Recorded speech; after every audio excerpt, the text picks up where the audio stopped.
Esto es un problema serio, porque como nos demuestra la teoría, la investigación sobre violencia de género, para que haya violencia contra las mujeres se necesita que haya una combinación de factores, básicamente vulnerabilidad por parte de las mujeres y también inequidad por parte de las organizaciones de la sociedad.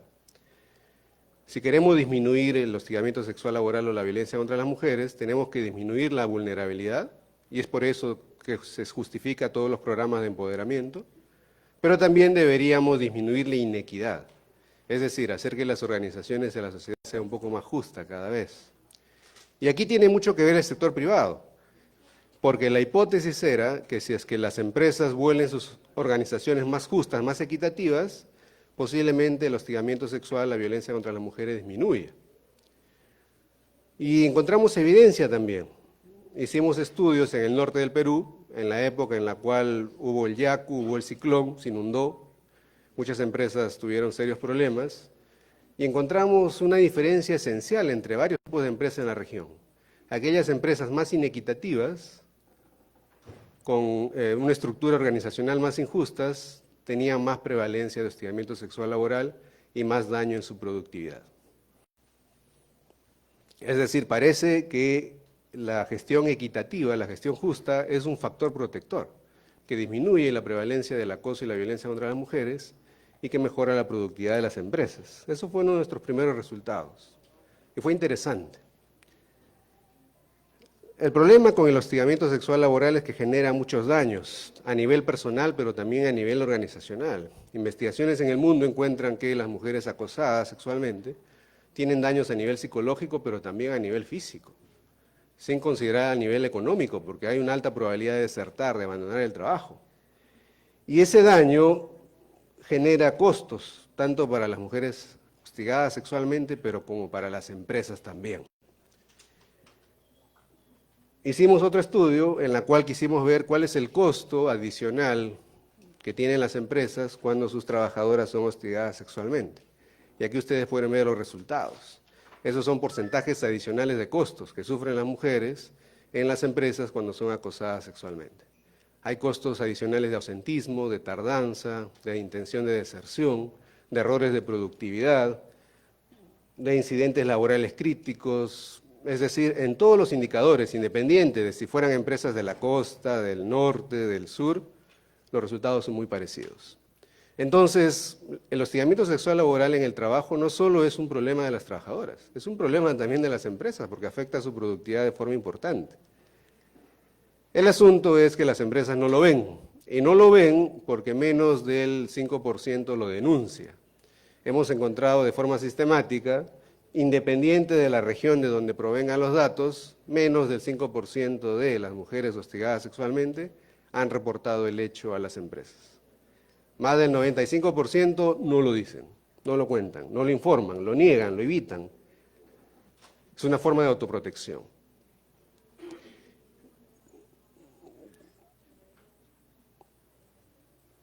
Pero, ¿se podrá reducir el hostigamiento sexual laboral en las empresas? Por supuesto. Tenemos evidencia reciente en empresas norteamericanas, en empresas gubernamentales, federales, y hemos encontrado que en las últimas décadas ha caído de forma importante la presencia del hostigamiento sexual laboral. ¿Pero por qué ha caído? Ha caído principalmente porque ha habido un cambio en la conciencia general de la población, cada vez las organizaciones se han vuelto más igualitarias, más justas, y se ha destruido ese ambiente propicio que usualmente está diseñada para que el hostigamiento esté presente. En otras palabras, se han vuelto organizaciones más justas y más equitativas. Quisimos ver si esto es verdad para el caso de Perú. Hicimos un estudio previo con la cooperación alemana en Bolivia, esto es previo, ¿no?, que nos dio una pista. Encontramos que en empresas bolivianas, cuando las gerencias eran abusivas e injustas, aumentaban en casi 41% la probabilidad de altos niveles de hostigamiento sexual laboral. Hostigamiento sexual laboral el más crítico, el más grave, el coercitivo. Hicimos un estudio acá en Lima y encontramos, comparando diversos tipos de empresas, que efectivamente las empresas que tienen modelos de gestión más equitativa y más justos, tienen menores niveles de hostigamiento sexual laboral y menores costos de productividad de todo tipo asociado a ella. Entonces la evidencia Si queremos reducir el hostigamiento sexual laboral en las empresas, tenemos que aumentar la gestión equitativa en las empresas, que las gerencias sean más equitativos y más justos. La fórmula está, el problema es que no es tan sencillo. No es sencillo porque que un gerente cambie su forma de pensar es un proceso que toma mucho tiempo, requiere capacitación, requiere entrenamiento, requiere educación, y eso es algo que no se enseña en la universidad, lamentablemente. Y una forma de ver esa limitación es cuando hicimos un estudio con gerencias, más de 1.200 gerencias a nivel nacional. ¿Y qué encontramos? Encontramos que casi el 100% decía que estaba comprometido con la prevención de la violencia, con la igualdad, que hacían actividades en la empresa para prevenir el hostigamiento sexual laboral, pero cuando hacíamos el estudio más a fondo encontrábamos que tenían fuertes sesgos de género, tenían muchas actitudes machistas y creencias que justificaban la desigualdad y que justificaban el acoso, y que creían muy poco en la igualdad de género como objetivo de desarrollo sostenible. O sea, era un sí, pero no. Por un lado, de forma consciente, sé que es importante, pero por otro lado, de forma automática, inconsciente, es lo opuesto. Y esa es una evidencia de qué tan fuerte ha sido la socialización machista que hemos tenido a lo largo de estos siglos, ¿no? Queremos cambiar, queremos hacer bien las cosas, pero nuestro día a día nos traiciona. Requerimos capacitación urgente. Y un ejemplo de ello es otro estudio que hicimos y que publicamos, donde quisimos ver en qué medida esas creencias inconscientes, esas resistencias inconscientes, impactan en la calidad de la prevención. Y encontramos que en la medida que aumentaba las resistencias, el impacto de la prevención se caía al suelo, tanto en cantidad como en calidad. Y lo que aumentaba, lo que ustedes ven en rojo y naranja, son las creencias machistas y los sesgos de género. Somos machistas. La gerencia peruana es una gerencia machista, muy machista. Hace poco se ha publicado en Ares, más del 75% de peruanos promedio somos machistas. Hicimos otro estudio para ver de cómo estos sesgos machistas a nivel gerencial impactan en la calidad de la prevención. Y ustedes lo pueden ver fácilmente. Los que están en azul son las gerencias que se han formado, se han preparado, se han capacitado y que valoran la igualdad de género y la equidad. Y los de rojo son los que no han hecho nada, ¿no? Ustedes pueden ver claramente la diferencia en todos los indicadores de prevención. Ahora, ¿valdrá la pena que las empresas inviertan en capacitar a sus gerencias para producir cambios? Sí, pero también es necesario que inviertan en modelos de gestión, en normas para que ayuden a las empresas a que sean más equitativas e igualitarias. Y eso es algo que se ha hecho desde la Cámara. Pero es un costo que hay que invertir, es un dinero que hay que poner. ¿Valdrá la pena? Hicimos un experimento con Conecta, que es una empresa muy grande, está en 26 países, en el Perú tiene más de 23.000 trabajadores. ¿Qué encontramos? Encontramos que en 3 años Conecta ha logrado reducir en casi 21% el hostigamiento sexual laboral, ha recuperado su productividad en más del 11%, y calculamos algo importante, que es el ROI. ¿Qué cosa es el ROI? El retorno de inversión. Calculamos por cada sol que destinó para aplicar este programa, cuánto perdieron o recuperaron en el tiempo. Y el ROI fue positivo, 24%. Es decir, por cada sol que invirtieron en su programa, han recuperado un sol 24. En otras palabras, no les costó nada. El mensaje simple, producto de todas estas investigaciones, el hostigamiento sexual laboral y la violencia contra las mujeres en el sector empresarial está presente. No podemos hacernos los ciegos. Que no lo veamos es porque no esté, sino porque no denuncian. La segunda conclusión, la prevención del hostigamiento sexual laboral es posible. Hay evidencia de que funciona. Y que la ruta va por crear un ambiente justo y equitativo, un ambiente de respeto, de igualdad. Y la siguiente conclusión es que eso es rentable, es un ganar-ganar. No es un gasto como se está viendo ahora, es una inversión que vale la pena lograr. Tenemos toda la evidencia y tenemos toda la data que demuestra que la empresa inteligente del futuro es aquella empresa que va a invertir en un ganar-ganar. Gana su gente, gana ella. Muchas gracias.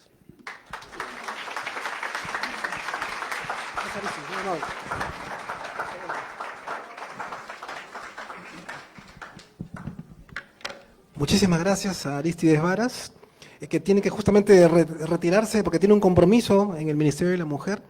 Y conversaba con Yusit Vega, que es el jefe del Centro de Desarrollo Empresarial de la Cámara, y coincidimos, ¿no?, que no nos equivocamos cuando la Cámara de Comercio decidió apostar también por convocar a la academia para que haga un trabajo importante, y fue el Observatorio de la Universidad San Martín de Porres la que calificó, dentro de muchas, para llevar a cabo este trabajo durante 3 años, y que ha permitido hoy más que nunca recoger información valiosa de las distintas regiones. Y esa información es dinero, porque esa información, cuando uno va a pedir algún financiamiento o cuando va a reunirse con distintas autoridades o banca privada, esa data vale dinero, porque pone en vitrina y pone en vigencia la real situación de lo que necesitamos afianzar en Perú, en las regiones.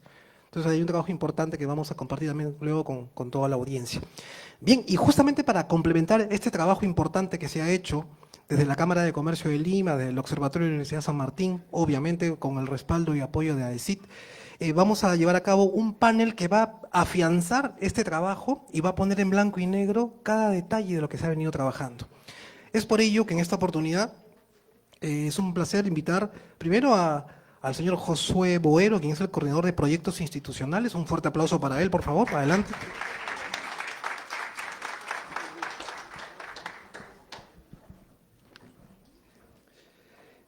Ok, y obviamente, y lo va a acompañar las siguientes destacadas personas. Se trata de Carmen Chávarri, quien es la implementadora de la norma técnica peruana del INACAL. Un fuerte aplauso para ella, por favor.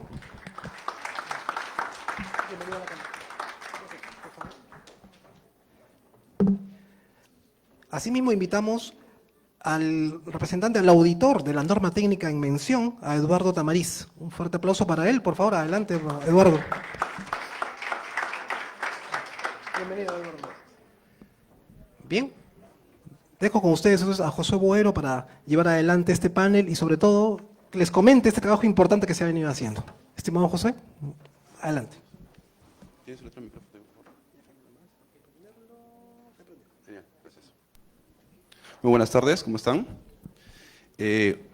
Hoy vamos a hablar, en este pequeño panel, justamente de lo que ya hemos visto hace un momento con el doctor Vara, del tema de cómo a través de la prevención se pueden mejorar los índices a nivel empresarial. Nosotros como Cámara hemos implementado ya, el proyecto va a llegar a 17 empresas implementadas, esta norma técnica peruana, la 722, que lo que busca es justamente el tema de igualdad en las empresas. Entonces, me acompaña Carmen Chávarri, que es parte del equipo implementador. Ella tiene experiencia ya implementando esta norma, asimismo ella también es auditora IRCA, ¿cierto? Y Eduardo Tamariz, que es parte del equipo auditor de la Cámara de Comercio, quien se ha encargado justamente de apoyarnos en las auditorías internas en esas empresas en las que se han realizado las implementaciones.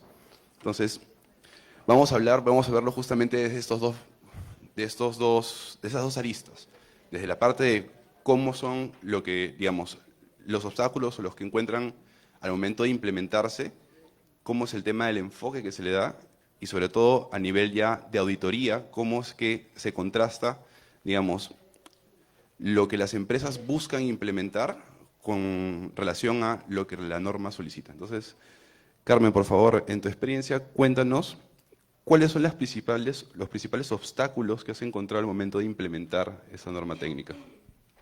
Buenas tardes, gracias José por la pregunta. Bueno, en nuestro caso, era un grupo de empresas, solicitó ya a la Cámara el apoyo para la implementación de esta norma técnica peruana que, haciendo un paréntesis, es algo muy realzante en Perú porque se aprobó antes que una ISO internacional, entonces Perú es pionero en tener una norma técnica peruana sobre igualdad de género en un comité en el que participa activamente la Cámara de Comercio. Y en este proyecto, en el conocimiento de estas empresas, encontramos varios casos, varios escenarios, ¿no? Una de ellas, por ejemplo, no era el tema nuevo, igualdad de género, ya había dentro de la cultura de la organización el tema abordado, no solamente porque en Perú se haya realizado, sino porque tenía una casa matriz en otro país, que implica que algunos temas que a nivel internacional tienen un peso importante para la gestión de las empresas, se extiende hacia sus sucursales, que en este caso es Perú. En este caso de estas empresas que traen ya esos conceptos desarrollados y que parte de su ADN es el tema de género, el esfuerzo va por la parte documentaria, es decir, yo me preocupo por el tema de género en la empresa, me preocupo porque no haya discriminación, existen los canales en mi organización para que se puedan denunciar los casos de vulneración de esas políticas, pero a nivel documentario, como comentaba nuestro presentador, ¿cómo hago a nivel documentario para insertar esa cultura dentro de mis documentos que guían mi quehacer en la prestación de mis servicios? Y ahí es donde hay un primer desafío. Es decir, que tengo que tener alguna política sobre igualdad de género, efectivamente tenemos que sentar un compromiso que sea visible y va a haber un esfuerzo de difusión de esa política.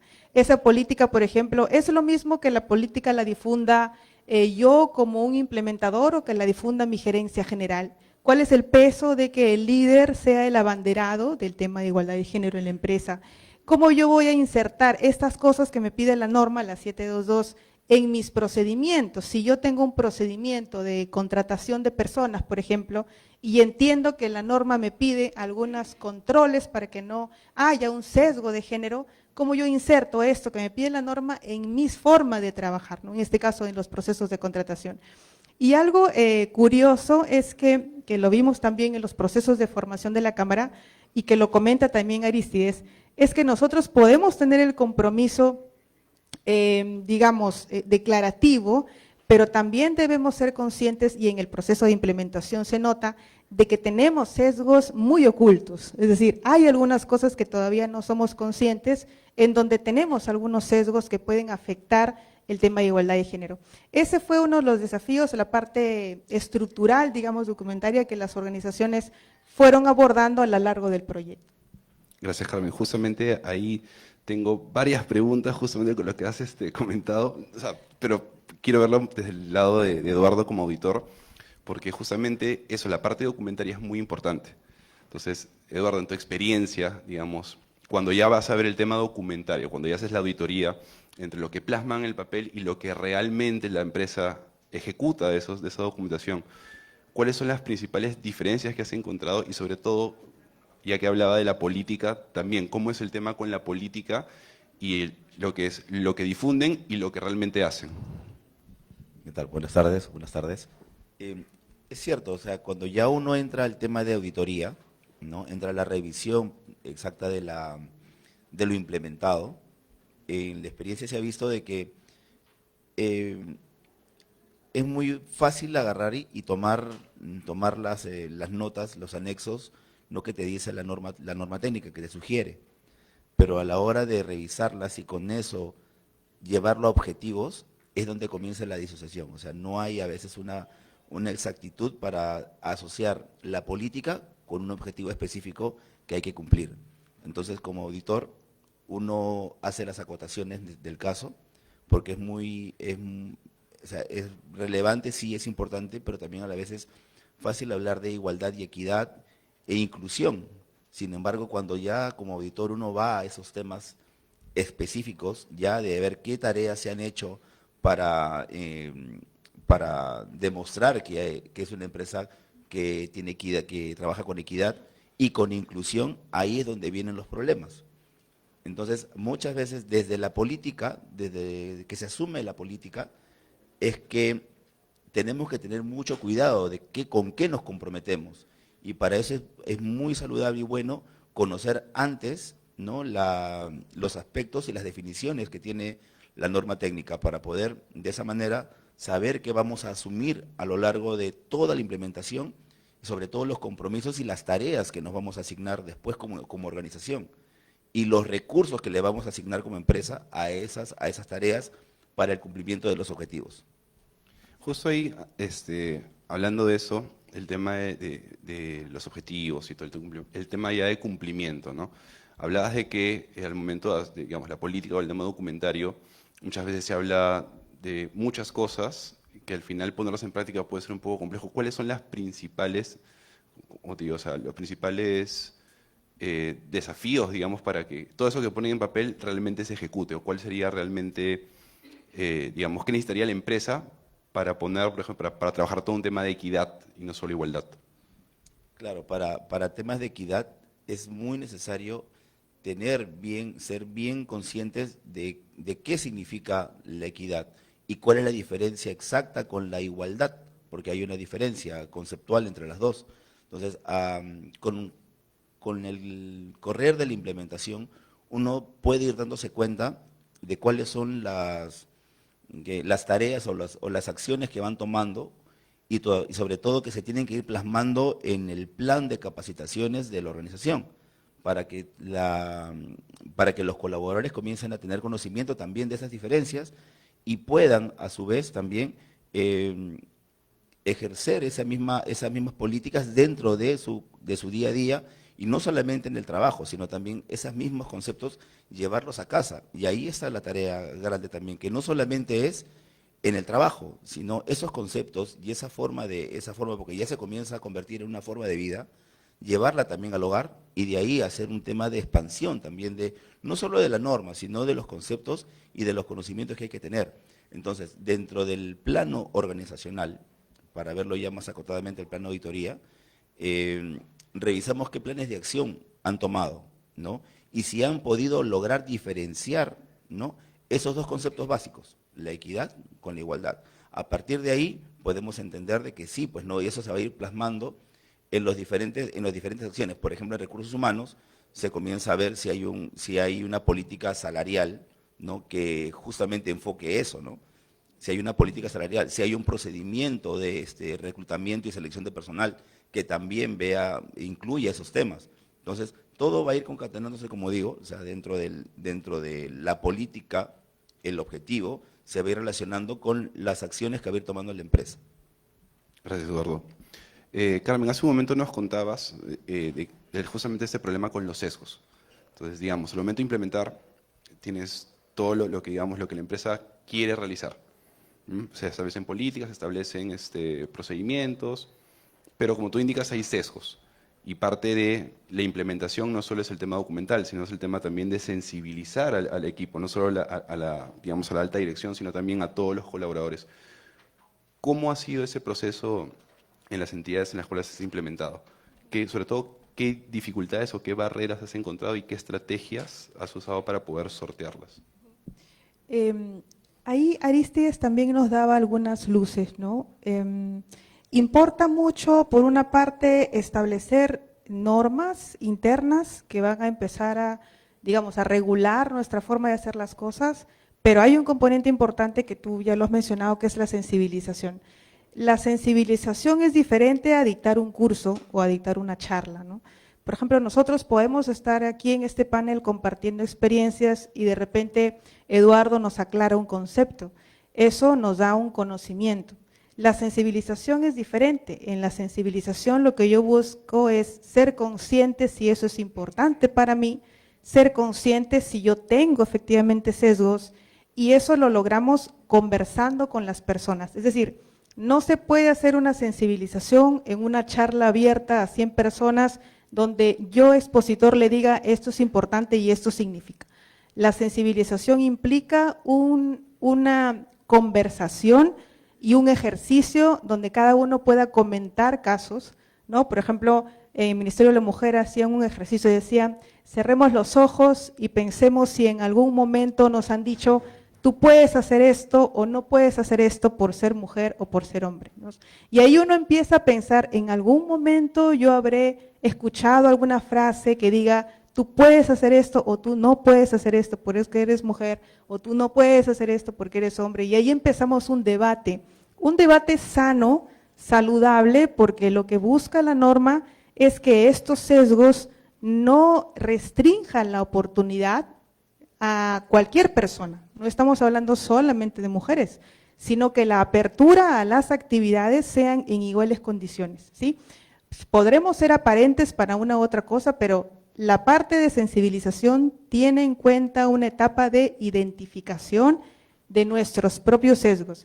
Cuando nosotros somos conscientes de que sí existen sesgos, y es lo que nos comentaba el estudio que comparte Arístides, es que empezamos a tomar acciones. Mira, estos sesgos que tenemos en la empresa, que pueden ser diferentes a otra empresa, tenemos que abordarlos de alguna manera. Y ahí empiezan las personas a decir, como tenemos estos riesgos, hay que implementar algún control, alguna medida, alguna protección, ¿no? Y ahí empezamos a ver qué se necesita hacer para que estos sesgos conscientes empiecen a abordarse de alguna u otra manera, ¿no? Implica un tiempo, sí. Esta norma no es solamente una implementación documentaria, sino también una labor de análisis, de reflexión saludable que tenemos que abrir, en donde comenta Eduardo, no solamente trabajo, sino también es muy posible que lo llevemos a casa y a conversarlo en casa, cómo es que esto puede afectar ese ámbito, entre otros ámbitos, y empezar a tomar acciones a nivel de empresa, ¿no? Gracias. Eduardo, justamente en ese tema, ¿qué tan difícil es para las empresas obtener resultados justamente con estas acciones que comenta Carmen? O sea, implementa política, implementan capacitaciones, hacen sensibilización, pero digamos, a nivel ya de presentar los indicadores, sobre todo para ver el tema de cumplimiento, ¿no?, de las acciones, qué tantos resultados han dado estas acciones. En tu experiencia en las empresas que has auditado, ¿has encontrado que se ha logrado, ¿cómo se llama?, algún resultado, o es muy complejo, digamos, dentro de la primera etapa de implementación, lograr un resultado concreto en cuanto a romper los sesgos? Buena pregunta. A lo largo de la implementación, ¿no?, que es la parte de implementación, se van definiendo qué cosa voy a medir dentro de cada aspecto o obligación que te da la norma, ¿no? Se generan los indicadores para poder medirlos, pero cuando llega el momento de la auditoría, a veces a lo que más me he enfrentado es que no existen indicadores, que no existan acciones, múltiples responsabilidades asignadas, pero no indicadores. Entonces va la pregunta, ¿no? Has implementado, pero ¿qué quieres medir con esto? En realidad, ¿qué quieres obtener? O sea, con esta acción que has tomado, ¿qué resultado quieres obtener, ¿no? ¿O cuál es tu punto de partida, ¿no? Entonces es complicado a veces, por la norma misma, a veces generar indicadores.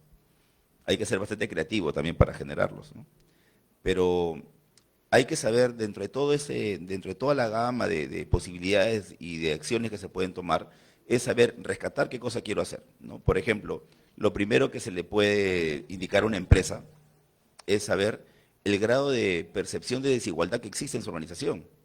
Porque las gerencias, por lo general, piensan que cada organización es la mejor del mundo, ¿no? El gerente piensa de que su organización es la mejor del mundo y que todo está excelente, de que todo es una maravilla, ¿no? El tema está, ¿cómo lo sabes? ¿Has preguntado? ¿Has hecho una consulta? ¿Has hecho una encuesta anónima? No. Entonces, cuando la hagan, se van a dar cuenta de que sí existen y van a existir brechas y va a existir personas que sienten que hay un trato desigual dentro de la organización. Entonces, empiecen por ese punto y a partir de ahí comiencen a tomar acción. Tal es así que entre la experiencia más o menos que cuenta Carmen también, a mí me ha pasado que una organización había hecho esa encuesta de percepción, efectivamente sí, y estaba orgulloso porque el 85% del personal sentía de que había un trato igualitario, que se estaba bien, y estaba orgulloso de eso, y de una u otra forma hinchaba el pecho, ¿no?, por esa cifra. Y la pregunta que le dije, ¿no?, y ese 15% que siente que hay desigualdad, ¿se ha hecho algo? ¿Lo han considerado? ¿Hay alguna acción que se ha tomado o se ha tratado de ver por qué motivo sienten que hay un tema de desigualdad?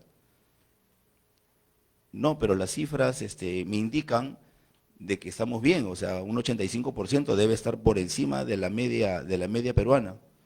Sí, puede ser que sí, pero esta norma es una norma humana que está enfocada en la persona. Entonces, el ejemplo va, ¿no?, como la ley contra el bullying, ¿no? O sea, en un salón de clase de 40 niños, ¿cuántas personas son bulleadas? ¿30? ¿35? No, solamente una o dos. Entonces, esta norma, ese mismo pensamiento trasladémoslo a la norma. Entonces, tratemos de identificar, si sienten que hay desigualdad, solamente ese solo hecho puede extrapolarse hacia afuera. Cuando esa persona de repente decide retirarse de la empresa y de repente comentar en su entorno, o ahora que está de moda, pues, no, las redes sociales, las viralizaciones, sacar un tren o hacer un comentario en redes y se puede de repente viralizar. Una sola persona puede hacer que haya un impacto global dentro de la organización. Entonces, una sola persona que pueda sentir que hay un trato desigual en la empresa puede ser un detonante que de repente afecte reputacionalmente a una organización. Entonces, veámoslos desde ese lado, le digo, ¿no? Entonces, es ahí donde hay un cambio en el chip, ¿no? Entonces, ahí vuelve a hacer la pregunta, ¿no? Bueno, hay que hacer algo. Entonces, ya ese 15% no es una cifra menor, sino ya se convierte en una cifra de impacto, que puede ser, a la larga, como organización, ya yendo al tema organizacional, puede ser perjudicial. Si esto sale, o si esta percepción llega a traspasar las puertas de la empresa, ¿no? Es un poquito. Muchas gracias, Eduardo. Y para ir terminando, Carmen, sabemos que toda norma implica, sobre todo si vamos a implementar acciones, ¿no? Toda norma técnica, implica un costo, implica un presupuesto. ¿Cómo y en base a qué se define, digamos, los presupuestos para el mantenimiento del sistema ya futuro? Bueno, hay algunos costos que sí irremediablemente vamos a asumir como organización, que son los costos de terceros asociados a la certificación. Es decir, si yo quiero implementar un sistema, puedo abordarlo con una consultoría, que es un costo, o puedo abordarlo yo siendo entusiasta y revisando la norma, porque de repente ya tengo formación en implementar algún otro estándar y de repente reviso el estándar y me es factible hacerlo. Pero luego están los costos de auditoría de certificación y por ende los de mantenimiento de certificación. Hablando ya de los esfuerzos para la implementación, ahí yo podría ser muy creativo porque esta norma, como todas las normas certificables, puede ser aplicable a cualquier tamaño de organización, de cualquier rubro. Si me dedico a cualquier tema, es aplicable. Entonces, si yo soy una pequeña empresa, yo diría, ¿yo puedo implementar esa norma? Sí, lo puedo hacer. ¿Requiere una gran inversión? Va a depender de los recursos con los que yo cuento. Si, por ejemplo, se requiere una capacitación, yo podría buscar a algunas personas que se dediquen al tema y pedirle, ¿me pueden dictar una capacitación de 2 horas sobre el tema? O puedo ir al Ministerio de la Mujer y decirle, ¿pueden darme una charla de repente virtual en donde nos conectemos para entender los términos que están asociados a la Cámara? Y yo por ahí podría ser creativo y reducir algunos costos. Si cuento con recursos, ahí yo podría contratar a una persona que venga y me capacite. Es decir, vamos a tener que ir viendo en la capacidad de la empresa qué es lo que yo puedo o no y hasta cuánto podría invertir. Y en el caso ya de medidas de seguridad, por ejemplo, si yo digo, necesito estos espacios específicos para mujeres o estos espacios específicos de protección, ahí es donde la empresa sí tendrá que mirar a nivel de infraestructura qué es lo que va a ir poder implementar, pero ahí ya hay un requisito legal, ¿no? Hay requisitos legales que ya nos sientan las bases para tener determinados espacios que protegen de alguna forma algunas labores propias asociadas al género. Gracias. Una última pregunta, Eduardo, ya para terminar, ahora sí, que es, hace un rato hablábamos justamente al principio del tema de las denuncias. Siempre hay un tema muy complejo con cómo funciona el canal de denuncias dentro de un sistema. Entonces, ¿cuáles serían, ya para terminar, las principales las recomendaciones que darías al momento tanto de implementar el canal de denuncias como ya recomendaciones finales sobre ya pasarla a una auditoría? Pues entiendo que esa parte, digamos, del canal de denuncias es muy importante dentro de la gestión del sistema. Claro, efectivamente, sí es importante, sobre todo en una empresa, sea el tamaño que sea. Hay múltiples herramientas, algunas sin costo, otras que sí tienen un costo. Va a depender mucho de lo que quiera adquirir la empresa y mucho también va a depender del tamaño de la empresa. Pero eso no impide de que en toda organización exista un canal de denuncias y que no se confunda con el libro de reclamaciones, que es una cosa muy distinta. El libro de reclamaciones es una cosa, temas comerciales, y lo otro es un canal de denuncias. ¿Para qué? Para poder por ahí canalizar, ¿no?, algún tipo de denuncia que esté asociada a algún delito como el acoso sexual, ¿no?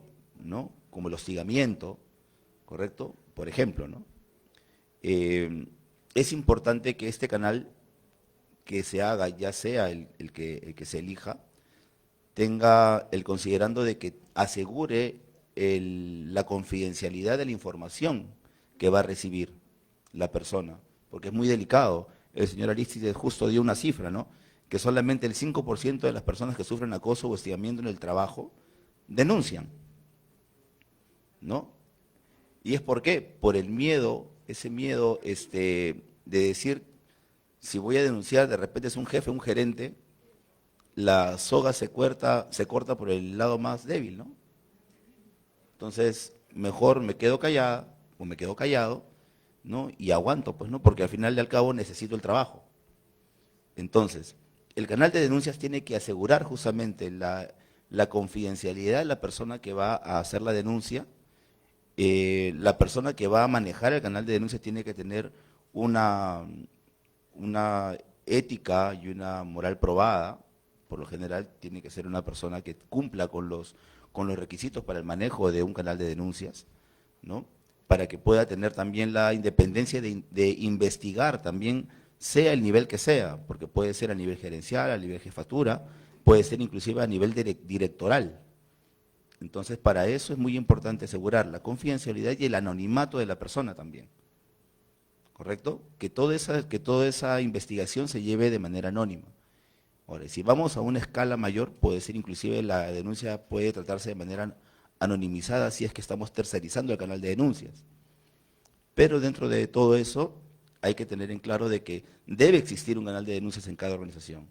Debe contemplar esos dos considerandos, confidencialidad y anonimato, para que el trato de la denuncia sea lo más efectivo y se llegue sobre todo a buen puerto con una investigación y a castigar de alguna forma a la persona que está comprometiendo a los activos de la empresa, porque un personal, el colaborador es un activo de la empresa y un activo muy importante que hay que saber cuidar. Muchas gracias, Eduardo.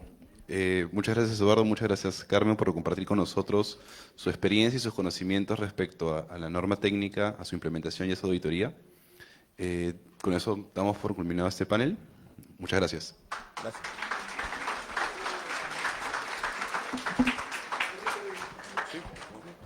Hoy, muchísimas gracias. Quiero tomar una foto, por favor, una foto y que la audiencia conozca quiénes son justamente el equipo técnico privado de la Cámara de Comercio de Lima, ¿no? De este importante trabajo. Gracias a Josué Boero, coordinador de proyectos institucionales, a Carmen Chávarri, implementadora de la norma técnica peruana de INACAL, y a Eduardo Tamariz, el auditor de la norma técnica de mención. Un fuerte aplauso para ellos, por favor. Muchísimas gracias. Muy bien. Muy gentil. Bueno, está bien. Importante el componente también y el trabajo del sector privado, ¿no?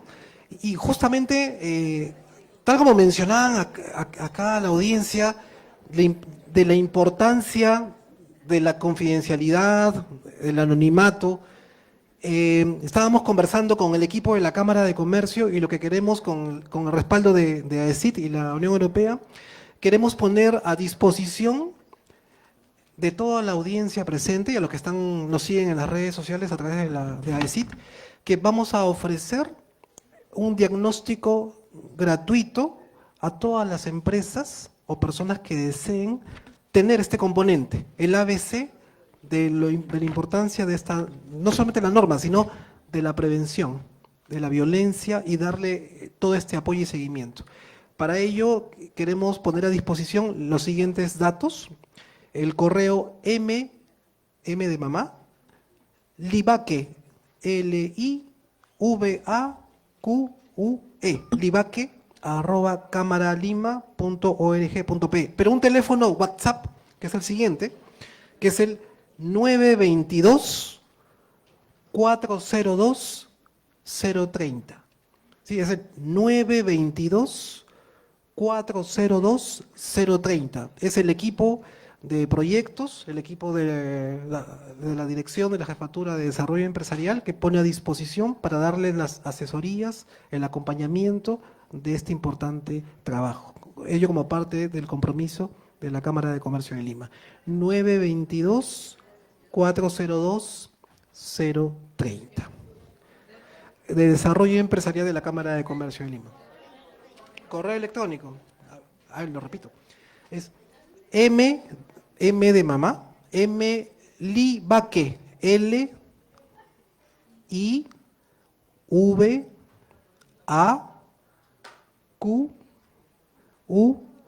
Livaque, @camaralima.org.pe. Bien, ok, parte de compromiso. Así que gracias al equipo de la Cámara de Comercio. Bien, finalmente, justamente vamos a dar este trabajo importante a este último panel, también de destacados especialistas, que van a compartir la fuerza de lo comunicacional, qué importante que es, ¿no? Para transformar imaginarios. En este panel contaremos con la participación de Sofía Carrillo, quien es periodista y activista feminista antirracista, quien ha dirigido la campaña Nos Toca. Así que la recibimos con un fuerte aplauso a ella, por favor.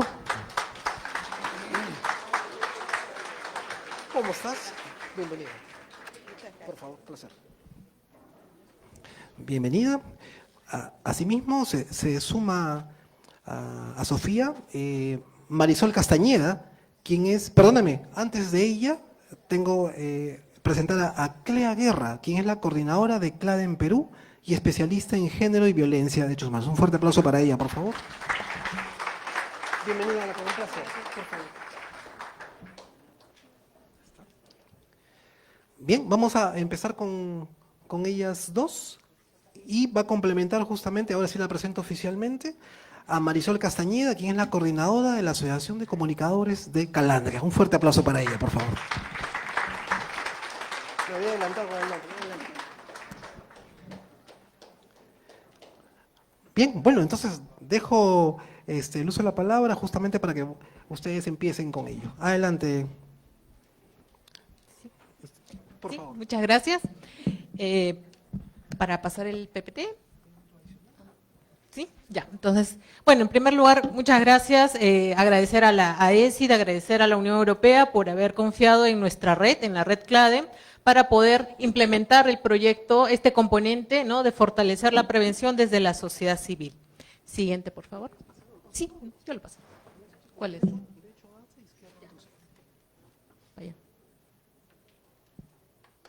Entonces, ¿qué es nuestra red? Un poquito para que puedan conocer a aquellas personas que quizás no nos ubican.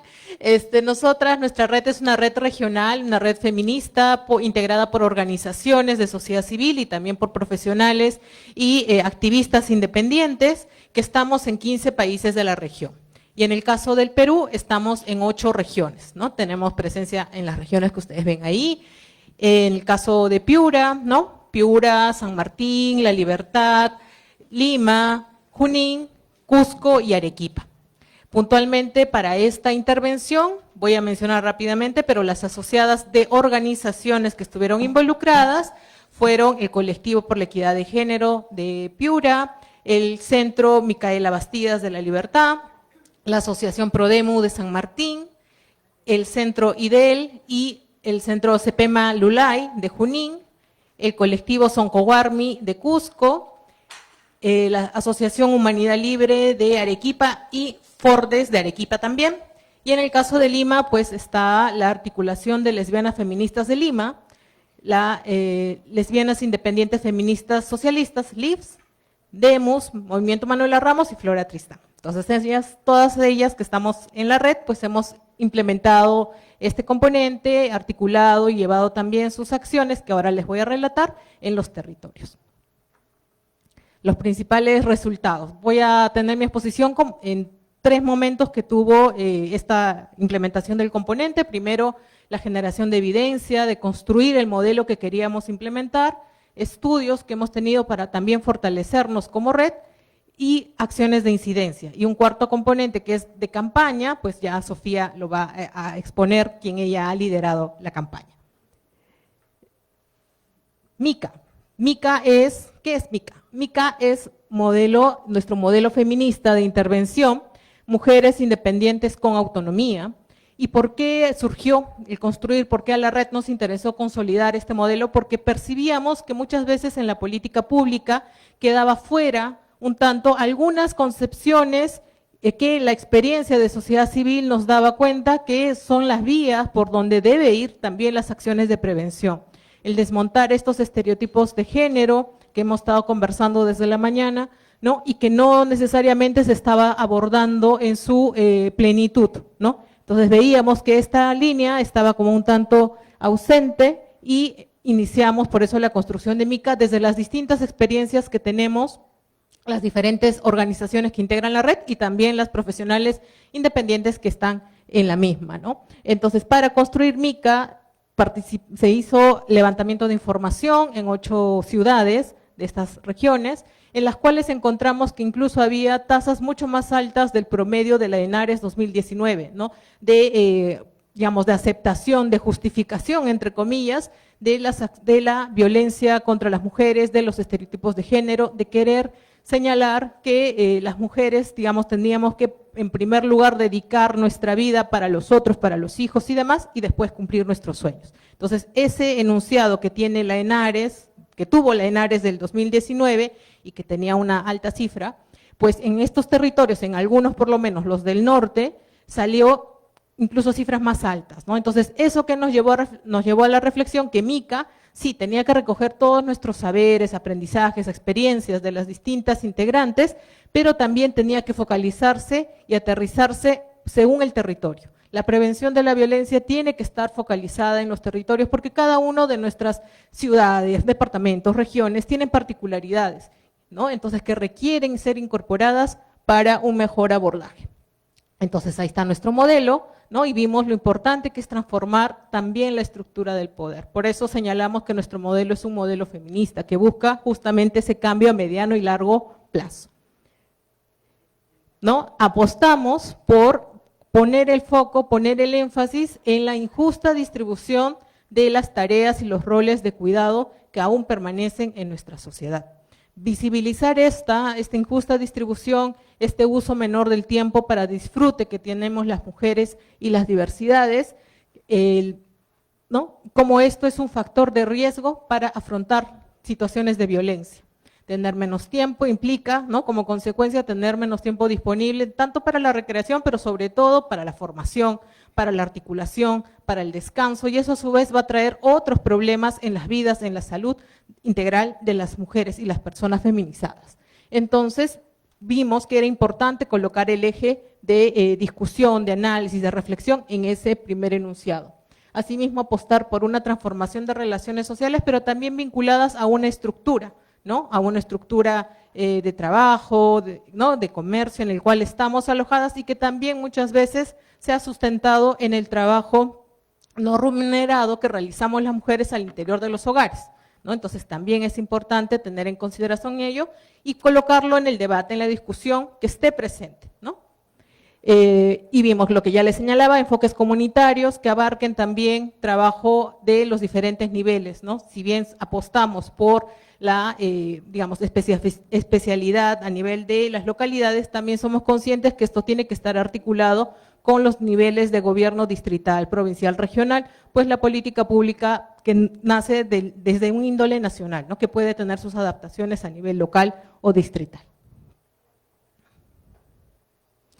Esos fueron los enfoques variados que decidimos enunciar, priorizar, al igual que nuestros componentes, ¿no? Si ustedes ven, es un modelo bastante ambicioso, muy amplio, ¿no? Porque justamente recogía todo este bagaje y antecedentes de trabajo que tenemos, ¿no? Y de todos los componentes que son las autoridades, los medios de comunicación, las comunidades y las personas, las familias, pues decidimos priorizar algunos porque iba a ser inviable poder abordar todos en un corto periodo de tiempo, ¿no? Más allá de nuestras apuestas institucionales que pues siguen abordando y apostando por trabajar sobre ello, ¿no? Con las autoridades para el cambio, para el cumplimiento de su mandato en el marco de los derechos y de la igualdad, con los medios también por el importante rol que ya acá las dos comunicadoras seguramente van a visibilizar y señalar. A nivel de las comunidades también lo propio, porque justamente esta tolerancia social a la violencia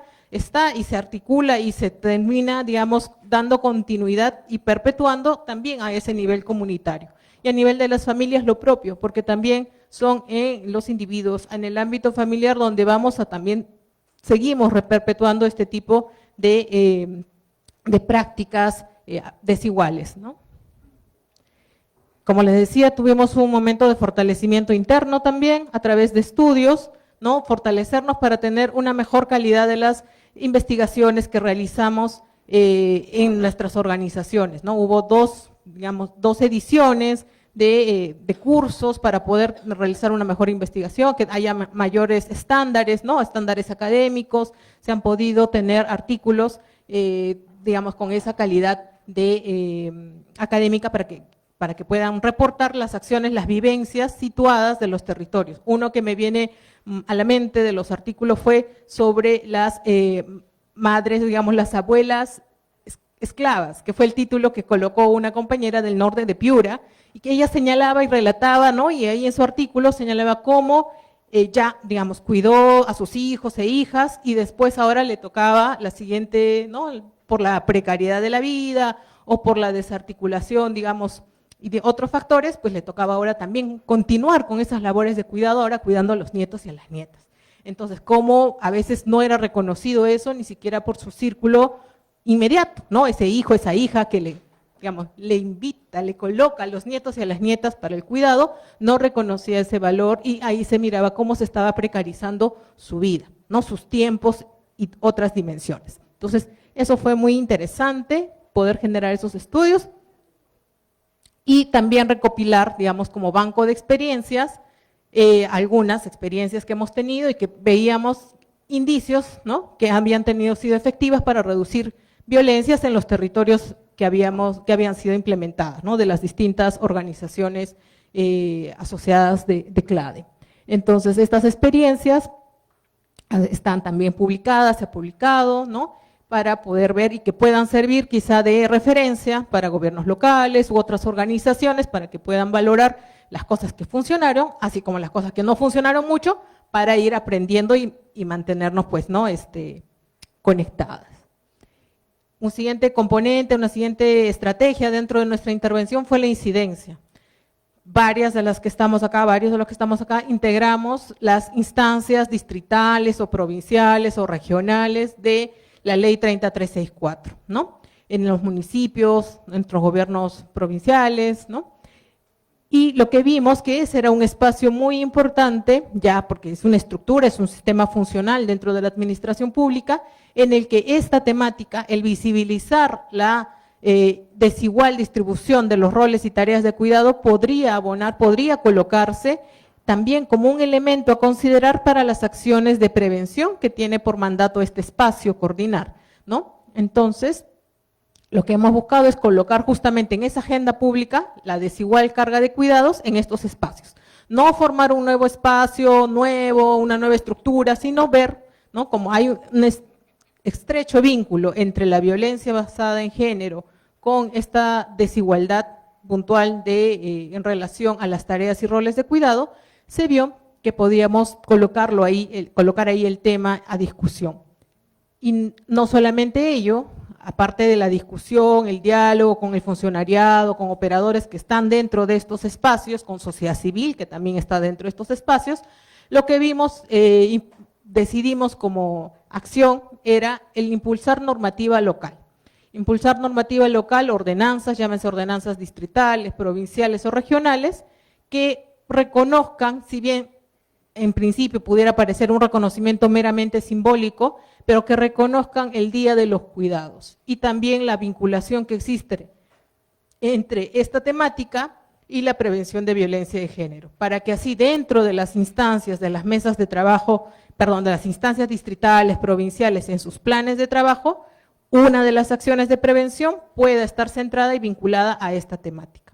Entonces, hemos presentado 14 propuestas de ordenanzas con sus variaciones y sus especificidades según el territorio, y al menos se han aprobado ya ahora 3 a nivel regional y 4 a nivel de distritos o de provincias, ¿no? Entonces, esto es muy importante porque si bien al principio pudiera parecer que es una norma más, ¿no? Lo que muchos y muchas de nosotras podemos decir no es muy relevante, pero esto da pie para colocar el debate a nivel ya de un gobierno local, al nivel de las instancias de estos espacios multisectoriales, y lo propio puede ser el punto de partida para iniciar la construcción de sistemas locales de cuidado, pilotos de cuidado con el gobierno local, en tanto y en cuanto llegue ya una política nacional que está también en debate de un sistema de cuidados o una ley nacional, ¿no? Entonces, en esa línea es que apostamos por la discusión más local.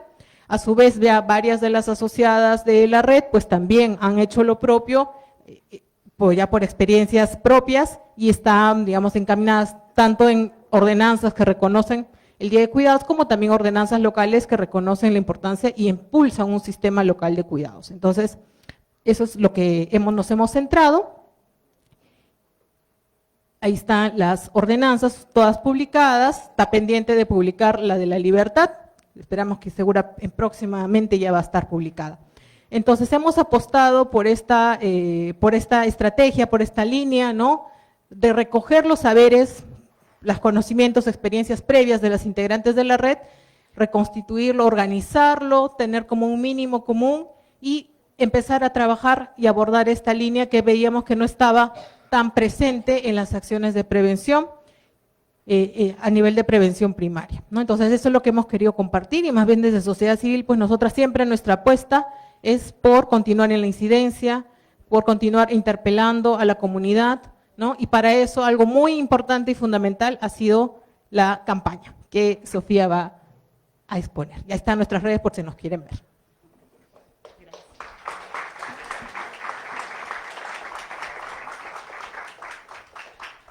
Buenas tardes a todas, todos y todes. Para mí es un placer poder compartir con ustedes. Agradezco la invitación de AESIT y además de CLADEN Perú, que me dio la oportunidad junto a mi equipo a poder desarrollar esta campaña de comunicación que titulamos Nos Toca, y planteamos pregunta porque sabíamos que el reto de responder la misma iba a generar expectativa y también reflexiones, que fue lo que nos planteamos desde el inicio. Esta presentación, por eso le he colocado palabras que han sido claves a lo largo de toda la campaña: prevención, voz y territorio, los impactos de la campaña Nos Toca. Nos toca parte de la urgencia precisamente de prevenir violencias desde una mirada feminista, interseccional, de género, de derechos humanos, intercultural y también antirracista. Por eso plantea la diversidad de mujeres en todo el sentido, la diversidad a partir del género, de las condiciones socioeconómicas, pero también de la identidad étnica racial. Y plantea la necesidad de vincular la vulneración del derecho al cuidado con la violencia de género, reconociendo las diversidades de las mujeres y las condiciones a las cuales se enfrenta a lo largo de su vida, en las distintas etapas de vida. Eso fue un punto bien importante y parte de la evidencia también que bien ha mencionado Clea, de los estudios que ya se había hecho desde las organizaciones que conforman CLADEN y también desde la propuesta de comunicación que se había hecho anteriormente y que finalmente fue el marco que nos permitió diseñar esta campaña.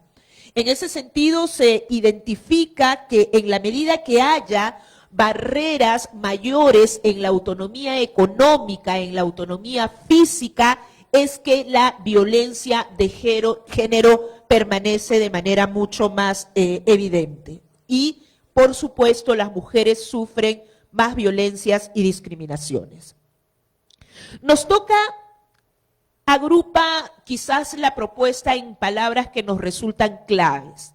Incomoda porque cuestiona la normalización de la violencia, activa, llama a la acción, al cuidado colectivo, mutuo, a romper el silencio interpela porque también nos hace mirar qué es lo que hemos normalizado en torno a la violencia de género, pero también en torno al cuidado y al trabajo doméstico no remunerado, y descentraliza porque reconoce que en esta diversidad las experiencias de las mujeres también tienen matices distintos, tienen particularidades, y también fue importante reconocer que hablábamos del cuidado que trasciende el espacio doméstico, que habla del colectivo, que habla de la comunidad, y esa fue la propuesta de la campaña también.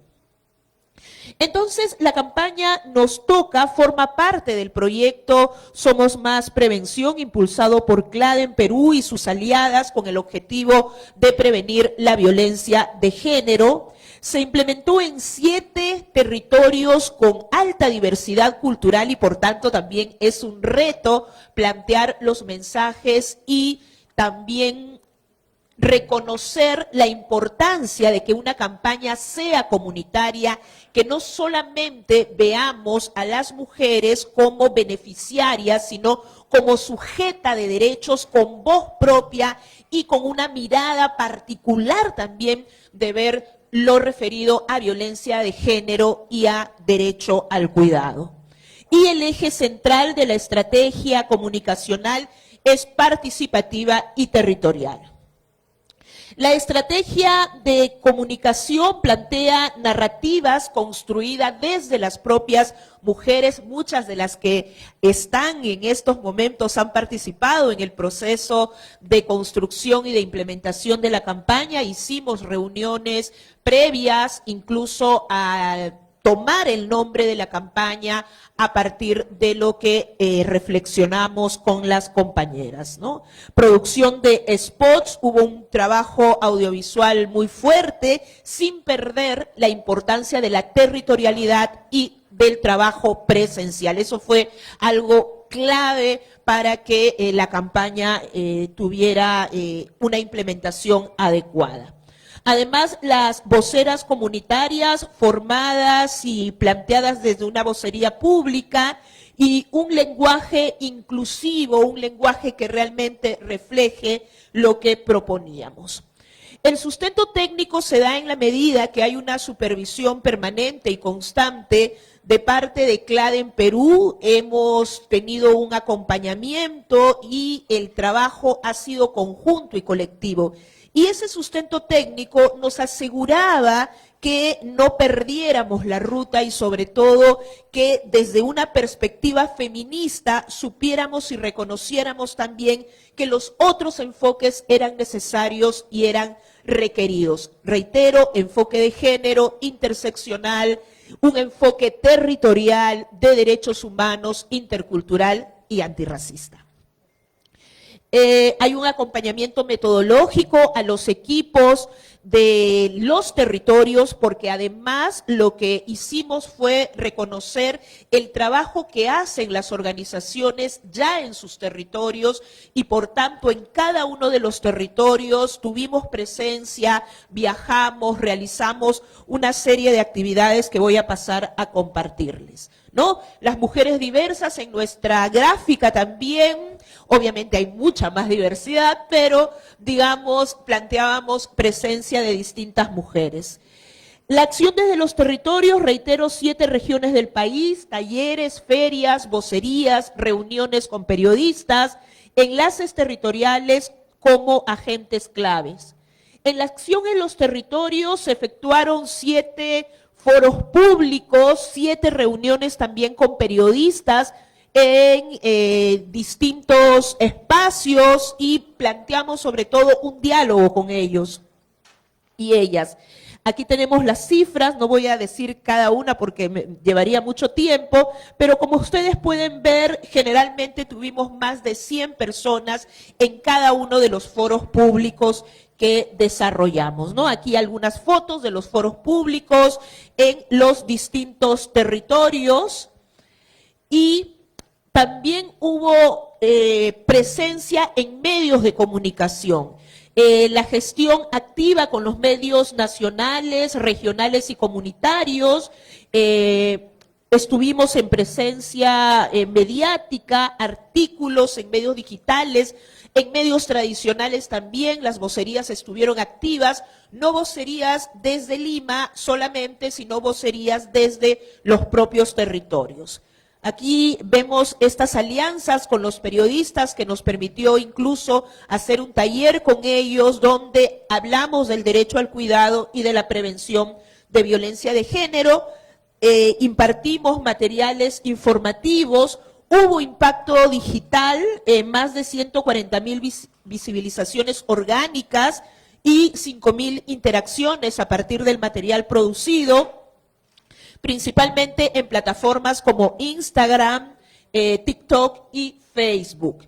A través del Instagram se tuvieron más de 23,000 visualizaciones, 16,000 cuentas alcanzadas. En sus interacciones se observa cerca de 1,000 me gusta. En fin, tenemos resultados y evidencia y sobre todo considerando el gran reto de la diversidad territorial y que pudiera haber una presencia incluso en redes sociales desde los propios territorios. Hicimos también un videoclip, que es el que va a cerrar esta presentación. Planteamos narrativas y vocerías, testimonios reales como factor clave en lo comunicacional. Y hacemos énfasis en lo real porque no fueron testimonios elaborados en carpeta, sino fueron testimonios que recogieron las vivencias y también las reflexiones de las mujeres, que quizá podría incluso no estar sumamente alineado con lo que nosotros pensamos, pero justamente es importante recoger las miradas distintas y particulares que tienen las mujeres, porque eso es lo que hace que esta campaña tenga realmente una mirada interseccional y tenga una mirada intercultural y antirracista. Nos fue bastante bien, digamos, en parte, si referimos a lo que habíamos planteado y a lo que logramos, eso fue sumamente importante, viendo las dimensiones mediáticas, la participación comunitaria, la narrativa coherente y la adaptación territorial. En cuanto a la retroalimentación y sostenibilidad, las reuniones comunitarias y ajuste por territorio, capacidades instaladas, bases para una segunda fase, los retos asumidos, logísticas en las zonas más rurales o en el interior del país, la sincronización entre territorios, es decir, nosotros estábamos en un territorio, pero esto tenía que seguir en los otros y hemos hecho todo el esfuerzo para que esto ocurra. Hay barreras culturales también que fuimos superando a partir del diálogo y del entendimiento. El valor estratégico de esta campaña, desde nuestra propuesta, es que es un modelo replicable, escalable y con evidencia de impacto, alta legitimidad comunitaria y retorno de visibilidad, y refuerza liderazgos femeninos, de juventudes, de diversidades sexuales y también desde una perspectiva interseccional. Lo que nos deja esta campaña, la escucha activa transforma las narrativas. Es bien importante plantearlo esto seguramente en nuestras intervenciones. Las vocerías locales fortalecen la legitimidad, ¿no? No es la fórmula que desde Lima vayamos a hacer vocerías en territorio. Se pueden complementar, se pueden articular, pero las mujeres y las diversidades en los territorios tienen voz propia. El arte moviliza más allá del dato y por eso apelamos también al arte, a la música, a la creación colectiva. La cocreación fortalece la apropiación del mensaje, eso fue importante. El arte y la cultura son herramientas poderosas también para seguir trabajando prevención, y la retroalimentación constante mejora la calidad comunicacional.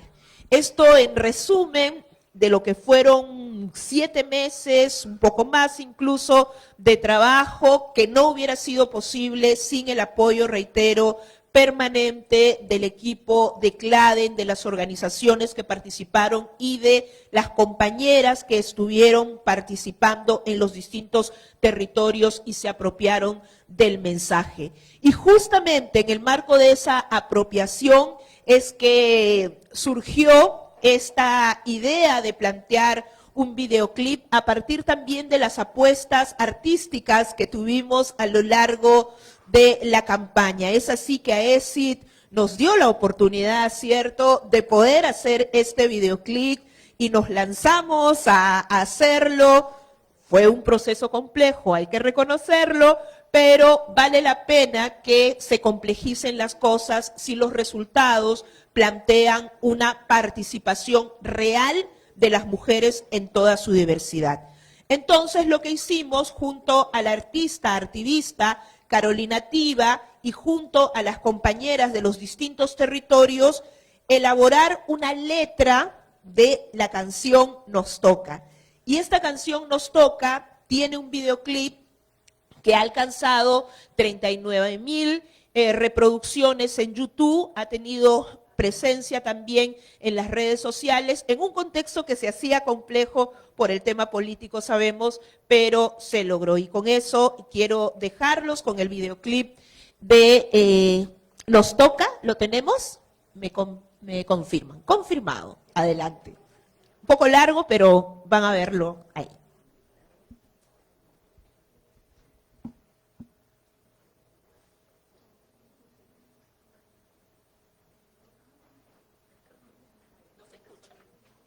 No.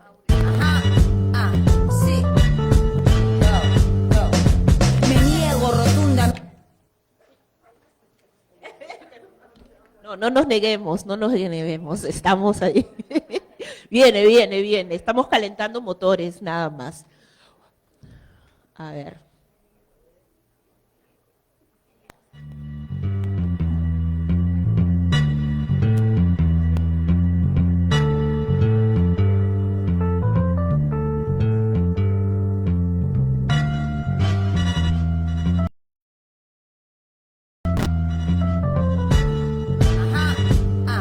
Sí. Me niego rotundamente a la sumisión. Hoy levantamos nuestra voz y con orgullo exigimos reconocimiento por el trabajo en el hogar que tú quieres minimizar. Poderosas y benditas mujeres en unidad, de hermandad contra el machismo y en rebeldía. Abuelas, mujeres y niñas, todes en resistencia. Cuidaron, cuiden, resistieron, resisten. Les agradezco, les valoro. Claro está que ser mujer es sinónimo de felicidad y eso. Hoy con nosotros caminamos a cumplir nuestros sueños que el patriarcado no logrará acabar con nuestro renacer permanente de mente. Nuestro brillo prevalece, multicolores por siempre. Tierra fértil, merecedora de amor. Recuerda que desde nuestro corazón nace la revolución. Nace la revolución. Soy como soy la que soy. Soy como soy la que soy. Soy como soy la que soy. Soy como soy, brillo como el sol. Sigo tejiendo sueños desde el corazón. La dignidad no tiene miedo. Yo voy libre como el viento. Yo soy libre como el viento. Guerreras, cantoras, bailadoras, ingenieras, pintoras, agricultoras, sanadoras. Lo limitaste, pero llegó la hora y comprendí que el amor comparte cuidado. Detente un rato, toma mi mano, que la sanación es colectiva y tu lucha es mía. Soy hermosa, autónoma y te exijo en manada hoy, no mañana. Que el Estado escuche, garantice, reconozca y asuma, porque las cifras no mienten, es más que evidente, pero se les olvidó nuestro fuego interior ardiente, que estamos juntas, juntes y presentes, voceras de este problema que les es ajeno, reinas poderosas, diversas, voces de toda la universa. Llegamos a marchar y actuar, a cuidar en igualdad y vivir sin violencia. Compa, es contigo y es el momento de contraatacar. Basta ya, nunca más, porque nos toca ser y estar. Patriarcado, machismo, racismo, prepárate para claudicar. ¿Por qué? ¿Por qué? ¿Por qué? Nos toca ser felices en libertad. Nos toca brillar, cantar, bailar. Nos toca que reconozcan nuestro trabajo en el hogar, nuestra diversidad. Nos toca descansar sin culpa ya. Nos toca ternura, amor, sanación.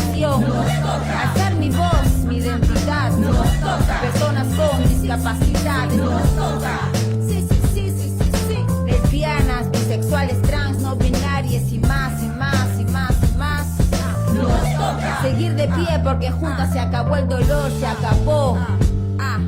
Mujeres afroperuanas, andinas, amazónicas, todas en unidad, sí. Nos toca cuidar en igualdad, nos toca vivir sin violencias. Nos toca, te toca.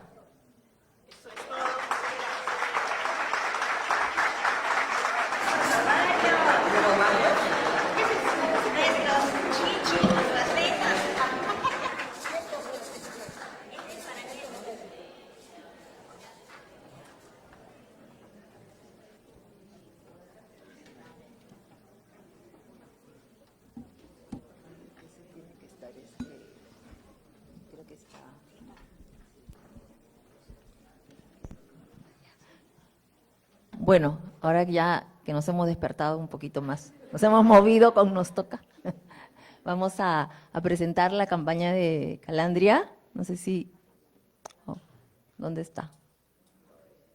Sí, ahí está. Sí, bueno, la campaña de Calandria es parte del proyecto Prevención de la Violencia contra la Mujer desde los medios. Y siguiente, y la campaña se llamó Seamos de esos… tengo el… No, no está por acá, de pronto para tener más autonomía. ¿Dónde está el aparatito? Aquí está. Ya. Sí, ¿dónde se fue? Bien, entonces la campaña se llamó Seamos de esos, ¿no?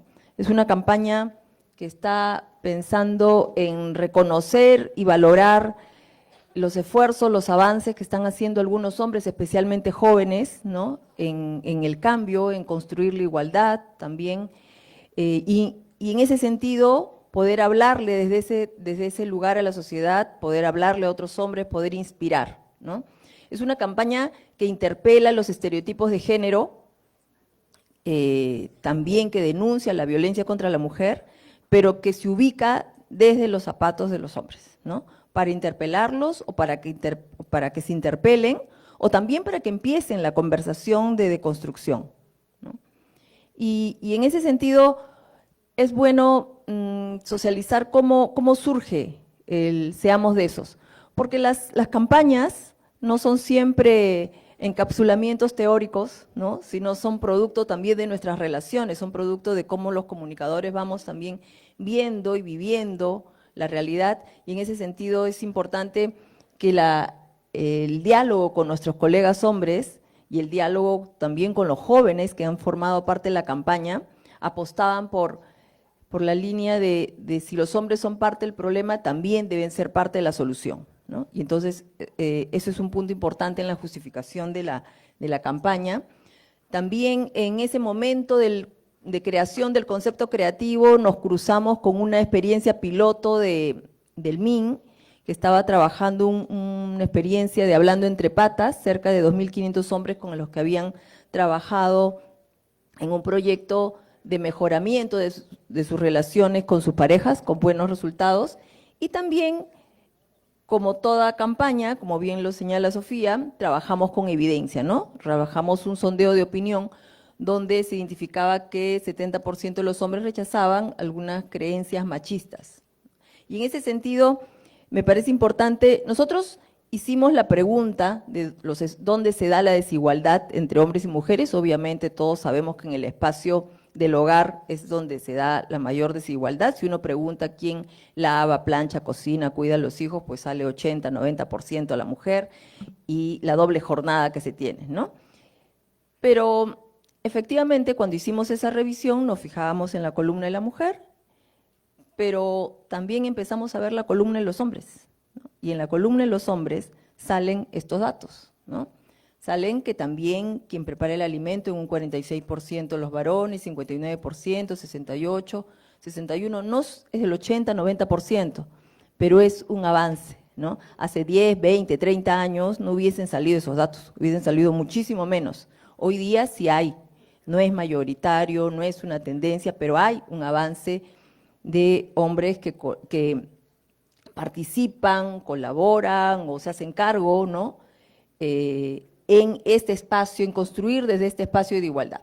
Y en ese sentido, entonces, la campaña se propone seguir cuestionando Seguir cuestionando la desigualdad y estereotipos, pero a través de la conversación. Como esto que puede ser una práctica, empezamos a conversarlo también en el ámbito público, reconocer los avances positivos, no ver solamente los negativos, ¿no?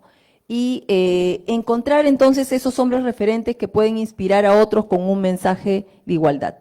Esos otros, ¿no? O seamos de esos, son aquellos entonces que pueden estar impulsando algunos cambios y que pueden hablarle a otros. Pero como una imagen vale más que 1000 palabras, le pido a la cabina que presente el spot de la campaña que resume el concepto creativo. ¿Sí?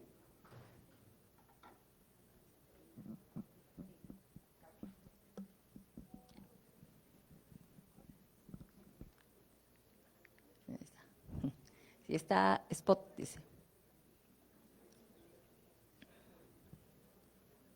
Ay, yo lo voy a sacar. Sí. Este spot tiene una versión de 2 minutos y medio. Ah, no está la imagen. Cuando una mujer es acosada, que no se quedan callados, no miran de lado. De los que aplaudimos cuando ella logra sus sueños, sin envidia ni recelo, somos buenos compañeros. Seamos de esos hoy y siempre sin miedo. Hombres plenos que lloran, empatizan y cocinan, de esos que saben que ser hombre hoy no es como ayer. Seamos de esos hoy, somos muchos a pie.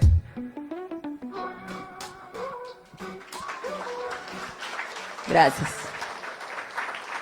Bueno, ese es el concepto creativo que inspira, ¿no? La posibilidad y la práctica de que hay hombres que están en esa línea de cambio y que tenemos que visibilizar y que también hay que escuchar su voz.